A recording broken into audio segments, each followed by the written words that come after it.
Hey, everybody. We're speaking with Dr. Gary Weitzman. He is the president and CEO at a great, I think it's kind of an example of how the 21st century animal shelter should be. It is the San Diego Humane Society, and he's telling us about his experience helping out in Poland at the Ukraine border. We're going to take a quick break, and when we come back, we'll talk more with Dr. Gary. So you guys know, sit and stay. We'll be right back. Welcome back to Arden Moore's Four-Legged Life Show. I'm talking with Dr. Gary Weitzman. He is an amazing veterinarian, and I consider you a pretty darn good friend. And I used to live in San Diego, and I moved away, not because of you, but because of family reasons, to Texas. But let's bring us to the Poland-Ukraine border. And I think you wanted to give a shout out to some other folks that came with you. I think a Dr. Andrew Kushner, is that right? Yeah, he was terrific. He actually got there a day before me. We went separately. He ended up flying into Krakow and I flew into Warsaw. They're about, 3-4 hours apart. Okay. He got there a day early. He actually signed up to work directly with IFAW, the International Fund for Animal Welfare. He says that so good, so easily. Yeah, I bet you mumble that in your sleep. Oh my God.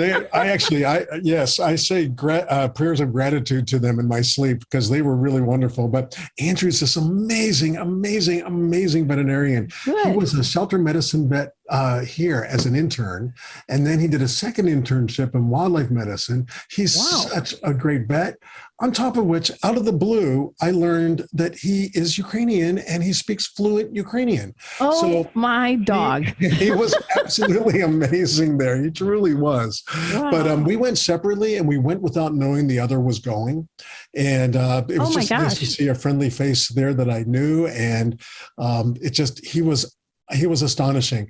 Basically, the only thing I regret is that I couldn't speak the language, and we had interpreters, but people spoke directly to the interpreters. There was such a wall between, if you didn't speak the language, being able to speak to the people that needed help. I just was so jealous of him being fluent and everything. Well, but let's talk about that. You were saying before the break that you were in tent number 2, and what were you seeing? I understand there was some dog that you helped reunite, one named Slava? Yeah, Slava. So that turned out not to be his real name, of course. We didn't know. Was he traveling to Poland under an alias? Alias, I think so. Yeah, he had been seen for a couple days on the streets in Medica, which is the border city that is where everybody was crossing. The weather was terrible. Was it cold, rainy, what? Yes, cold and nothing cold like San Diego weather. Yeah, and rainy, cold, rainy, snowy, sleety, haily, all of that. It was just really, really inclement. And seeing him out there by himself, it just was heartbreaking. So this incredibly wonderful young British soldier was there who wanted to sign up for the Foreign Legion. He wanted to go across into Ukraine, but he was holding off on that. So he ended up at the refugee area with us at the registration, which was there to help all of the volunteers that were coming in. And he saw this dog and he just fell in love with this dog, but couldn't get near him. So a wonderful woman from IFAW actually helped get this dog. She was so patient. We went out together with food and finally got the dog. The dog was adorable and wonderful. What kind of dog do you think? What kind of breed? Yeah, probably a shepherd collie mix. Okay. So about a 50 to 70 pound dog? Oh, no, smaller than that. Probably 40 to 50, maximum. All right. Yeah, and we said we're going to find the family. If it's a Ukrainian family that lost their dog, oh my God, we got to get this dog back to them. And then we ended up realizing that there was almost no way to do that because people were coming from Ukraine to Poland. That was just the beginning of their long, arduous journey. They then had to get buses or trains to another city in Poland, fly somewhere else, somewhere probably to Spain, from Spain to maybe Mexico City to Tijuana, come to the United States, or they'd go somewhere else in Europe. But whatever it was a long way with their families, and there's no way to get this dog back. But guess what happened? Wait a minute, drum roll. Yeah. Okay. 3 weeks later, found the family. It's Oh a my Ukrainian gosh. family, and Slava went back to his family, and they were ecstatic to see him. I understand. I just wished had been there to be able to see the reunion. It would have. Now, I know I you think I don't would have speak, died. yeah, you don't speak Ukrainian, but I bet you know what Slava means in Ukrainian. I do. It means victory. It means Oh, victory to, yes. yeah, it means victory. So Slava had a victory. It was Oh definitely my a victory. gosh. I know. So obviously you're not in a five-star hotel eating bonbons. Did you Oh, feel like your Air Force days and boot camp were kicking back in? it was a little bit rougher than that, Oh, okay. than my boot camp days, but it was fantastic. I mean, it was small. It wasn't really rougher than boot camp, but I went to officer camp, so it Oh, was a little better for the excuse me. officers, Okay. honestly. Yeah. But it was not, it was difficult accommodations, but they were in hotels. They just weren't in the hotels that normally tourists would want to go to. Yeah. So they're a little rough, but the hard part was that the lodging was a 2 hour car ride away from the border, because the border, Oh, all the motels and hotels were taken by the refugees, and they should right. be. So I went to a little town. You'll love the names. Little town called Chesho, which Cheshire. is spelled with anything but those letters in the English language.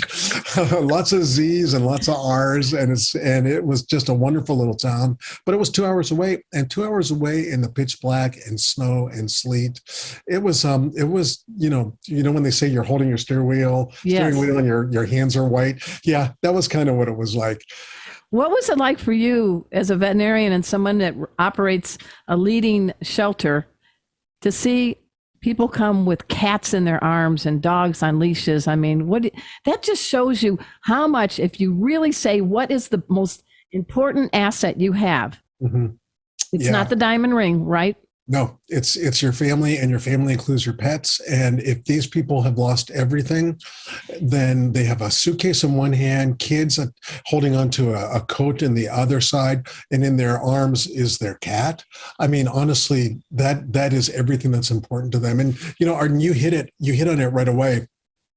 The world, while we feel like we're regressing in some ways, this attachment to animals is proof that we have evolved from the days when disasters would happen and people would have to leave their animals behind. And they did because we didn't even people didn't think about it.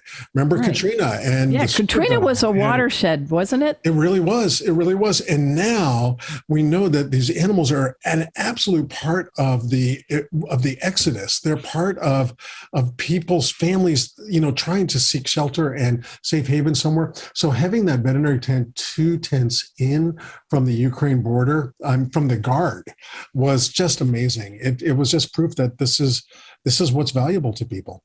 So when you came home, what did you do with any of your dogs? Oh my God. Yeah. What do you think I did? Yep. They were all over me. I haven't been away from them that long ever. My young shepherd, never. I've never been away from her that long. What's your doggy's name again? I forgot the young one. Rosie Rosie. the Terrible. Rosie. Yep. Rosie Yeah. the Terrible. Is And Rosie getting better? She is getting a little better, but she's Okay. still a noisy German Shepherd. She really is, but she's the sweetest dog. It was just wonderful to be able to just collapse on the ground with them and see those two again. But I'd go back in a second, and I'm thinking that sometime over the summer would be good to go back once there's a little bit more control of the Ukraine side.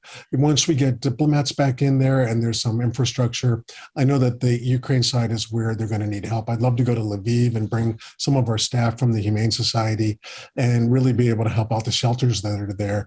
Because the animals that cross the border were the lucky ones. The ones that are left behind are the ones we're all worried about.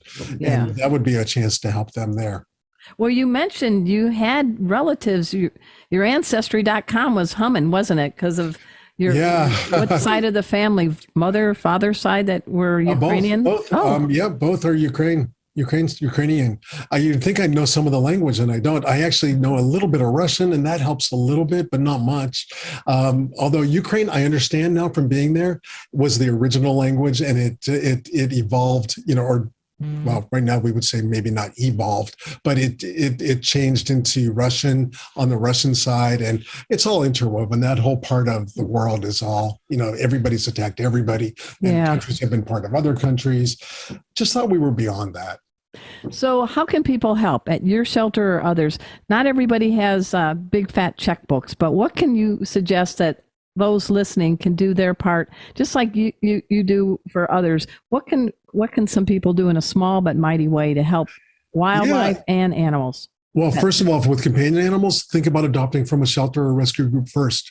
Absolutely. These animals are our responsibility. They need us and we made them, and we should probably take some responsibility for that. So adopt. That's the first thing. The second thing is if you have a shelter or a rescue group near you, they may need supplies.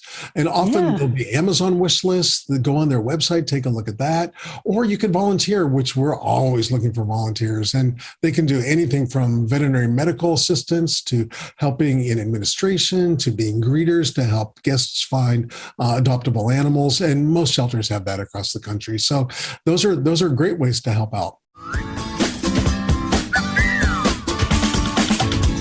Thanks so much for making our tails wag by watching this guest interview from Arden Moore's Four-Legged Life. Four-Legged Life. Make sure to subscribe so you're up to date with all of our Four-Legged Life content. Four-Legged Life. Four-Legged Life.